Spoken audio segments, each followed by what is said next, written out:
Father Philip writes, Thomas has become a scapegoat for the spiritually arrogant and self-satisfied who say that doubt is wrong, that it's somehow less than faithful to need a sign, a touch, or a personal encounter, that we're not allowed to ask the hard questions without being labeled a cynic or a skeptic or a liberal.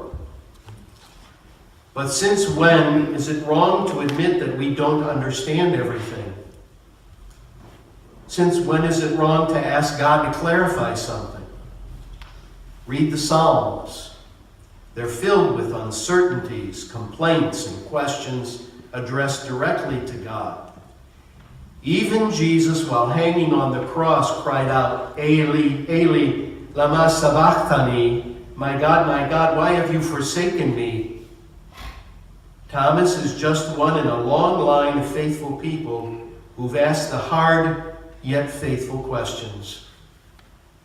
There's a sense, you see, in which faith is when we're willing to embrace the doubts, ask the questions, and face the answers. Faith is believing in something that is beyond our ability to comprehend completely, or even at all, but not being afraid to try. Thomas's story is a testimony to how hard it can be to believe. Faith takes work because it puts us in uncomfortable places and demands that we ask tough questions. But his story also expresses our need for God's touch. Listen again to Thomas in verse 25.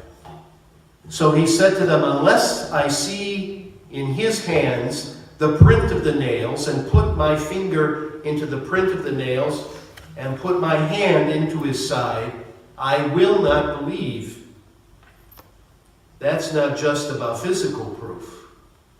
It's also about asking for a personal encounter with the risen Jesus. And that's crucial.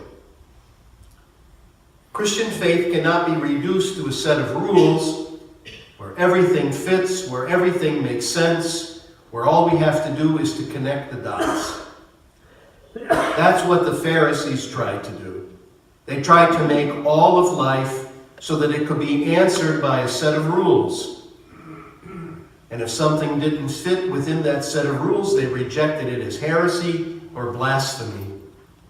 Consequently, their hearts were closed to Christ simply because he didn't meet their criteria. Their unwillingness to look outside the box blinded them to the miracle, the Christ who stood in their very midst. Meaning, God comes in places where we sometimes least expect it, showing us that what is possible with and for him has nothing to do with our being able to explain it.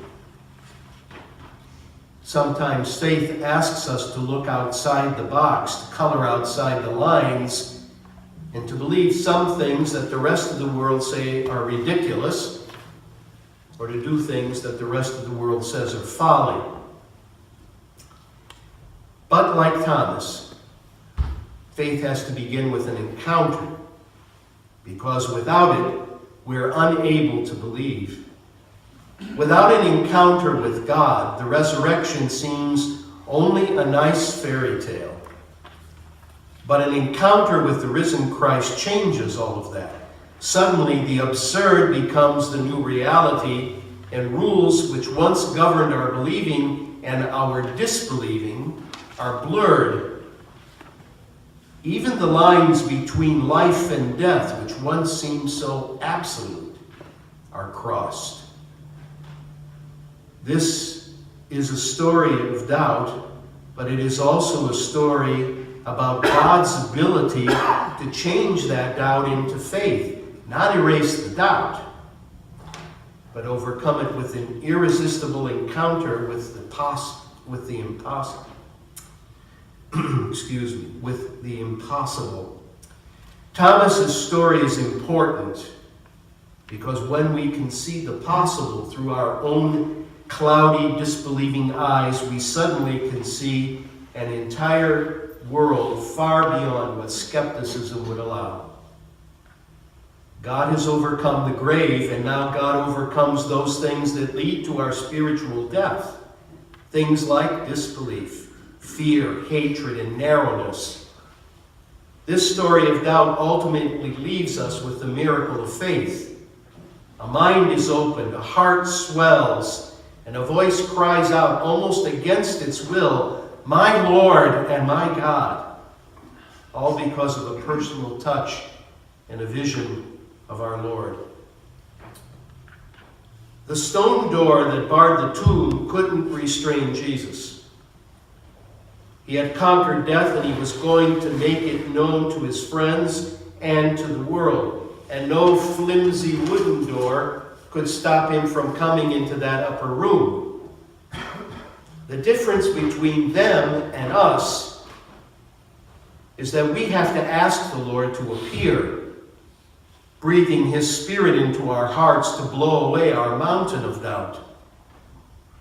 We all need a personal encounter with the Lord before we can declare, "My Lord and my God," because a second-hand Jesus will never do.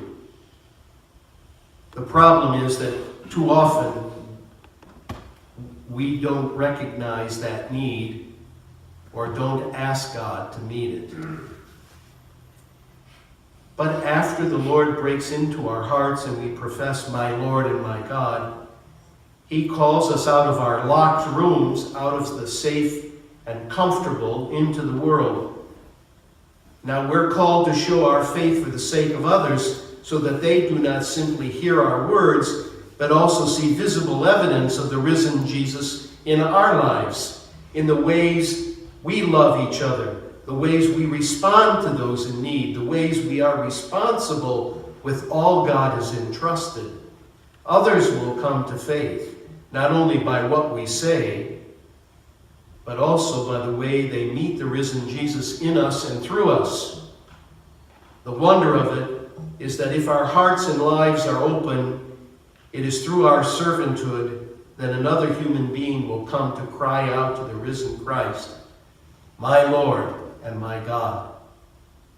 And never forget, Thomas's profession, when he gets Jesus face to face, is the boldest profession of faith that anybody in the New Testament, in any of the Gospels, makes.